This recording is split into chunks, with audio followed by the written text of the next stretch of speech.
years, Earth has evolved into what we know it as today, with continents, countries, states, and cities. But what sets one country apart from another? Some countries are very up to date when it comes to economy, technology, and many other things, but some are still very far behind.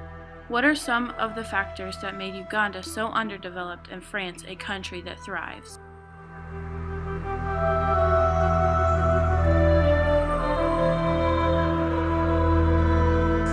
Uganda, who did not gain independence until 1962, is one of the poorest countries in the world, with a GDP per capita of only $604 US. But what makes Uganda so much poorer than so many other countries?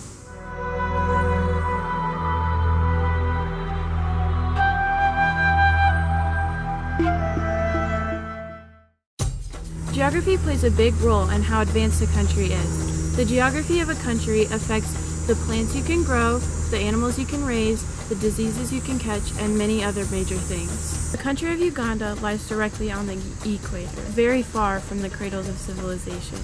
This means it has a very warm, tropical grassland climate.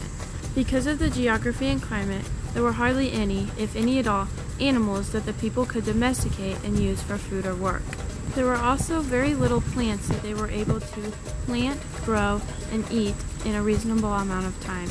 Plus, these plants did not provide the right nutrition needed to survive. Uganda is also a very landlocked country, and the only major water source it has is from the Central African Great Lakes.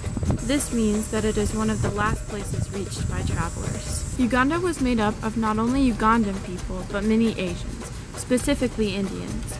They were very advanced when it came to technology and economy, so they were able to help get Uganda on its feet. However, in 1972, when Idi Amin came into power, he believed that the Indians were only there to take the country's money. He thought that they were using the country and were only there for business and money, so he decided to kick them out. Amin wanted Ugandans and Ugandans only in his country. So when the Indians left, they took all of their knowledge of farming, business, economy, and everything else with them. Once they left, the Ugandans had to basically start over with everything. Since they got such a late start, they have not had the time to build up a successful civilization. Now the people of India are coming back to help Uganda become more of a successful country. They're bringing their knowledge of businesses, farming, and economy back with them to help Uganda start getting back on its feet. Today, Uganda has mostly switched to growing crops from the Americas and parts of Asia. Bananas, rice, taro, ado, cocoyam, mango, lime, breadfruit, ginger, and other crops were brought from Asia. Corn, peanuts, tomatoes, chili peppers, potatoes, papayas, pineapple, avocado, guava, and other crops came from the Americas. Much of the farmland in Uganda is used to grow cash crops like coffee that provide little nutritional value. Indigenous crops of Uganda include the African oil palm, various species of yam, sorghum, and millet. Sorghum and millet are the oldest cereal crops to be domesticated in Uganda. Sorghum has evolved to be very resistant to the dry season in Uganda. During the drought in California, many farmers turned to sorghum as a drought-resistant crop. Sheep, goats, pigs, and cattle have been brought to Uganda from other parts of Eurasia. Before European settlers moved into Uganda, the country did have a few advantages. African civilizations found out that staying near wet areas gave mosquitoes a chance to spread diseases such as smallpox and measles from animals to their communities. With that knowledge, they stayed in high, dry areas with little mosquitoes. They also stayed in smaller groups, spread out over larger areas, and didn't stay for long when the seasons changed or when a place no longer provided food. As a result, the spread of disease was very low and slow. Long exposure to sick animals can spread disease to humans and then mutate to spread to other humans. With Uganda's lack of native domesticatable livestock, it turned out to keep diseases such as smallpox and measles away from them, though it did have the consequence of keeping them vulnerable to those diseases when the settlers moved up north. Wars and disputes are common when a part of the community disagrees with something. Uganda, being relatively small for a country, creates issues when it comes to land. Because Uganda's economy is agricultural based, disputes about land are often common. Thousands of Ugandans died after Milton Obote led Ugandan to independence from the British. Controversies over an election produced a 5-year war that brought the current president Yoweri Museveni into power. There was also a war against the government called the Gandhian Bush War that lasted 21 years and was led by the Lord Resistance Army after they wanted to create a state based on the Bible's 10 Commandments, with the war displacing over 1 million and killing an estimated 300,000 to 500,000 people. Developing a country was a challenge and a setback.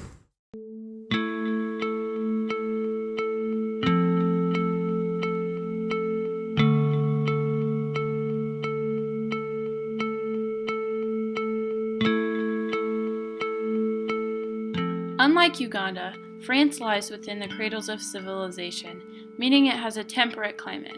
A temperate climate is the most ideal climate to grow crops and to raise animals, so as you can probably guess, there were a lot more indigenous plants and animals to choose from when it came to domesticating them. They were able to domesticate animals that they could use for food, work, and their skins, and they were also able to grow more plants that had a good nutritional value. France is surrounded by an ocean on all sides except one. This means that more people would travel into it. Not only could ships get into France because of this, they could also get more fish and seafood to eat.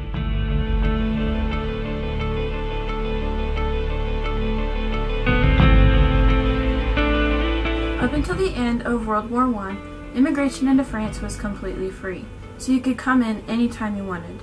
Most of the people immigrating into France were from Spain, Belgium, and Italy, and they were coming in to work. The people that were coming into France were bringing their knowledge of economy and money, technology and farming, and everything else that made them successful before. The earlier start to civilization and all of the people bringing in their knowledge to France helped them become a very successful country. Since France had all of these people coming in and bringing their knowledge, unlike Uganda, who had everyone leaving, they were able to become a very successful country. Currently, France grows wheat, barley, corn, oats, apples, grapes, sugar beets, flax, and potatoes as its main crops. France almost always has a surplus of these crops, which means there is enough to feed the people of France and some extra to sell to other countries. Oats, rye, and peas are indigenous to France and gave early settlers nutritious food. Unlike in Uganda, the indigenous crops were much easier to farm in France. These settlers to France likely brought many other crops with them, such as wheat and barley from the Fertile Crescent. Today, domesticated animals in France include goats, pigs, sheep, and cattle. Horses were brought to France very early on, so people of France were able to utilize all of the horse's benefits, such as plowing fields or cavalry in war. Technically, there are no domesticated animals indigenous to France, but many of the domesticated animals came with the people who settled France. Animals from the Fertile Crescent and other parts of Eurasia can easily survive in France. Animals all over Asia and the Fertile Crescent, such as cattle, horses, and pigs, were brought to Europe. These animals thrived and adapted in their climate. Unlike Uganda, disease-carrying mosquitoes were a lot less of an issue. However, a new disease was on the way to kill millions, the Black Death, a disease that spread from bites of infected fleas and rats. After ships from the Black Sea docked in Italy, an outbreak of the disease exploded throughout Europe and France. After centuries of the plague, modern sanitation and new health practices made the disease rare. With many of Africa's problems and bad climate non-existent from France, the country's development rate was high, but also introduced technology that led to wars and conflict. World War II was devastating to France. Over 400,000 buildings were destroyed. Many roads, bridges, and train tracks were also destroyed, resulting in the rapid decline of product distribution and travel. The war also destroyed much of France's agriculture and economy. With France's great allies and location relative to the equator, it was able to sustain the losses of war and dominate Uganda in terms of its success.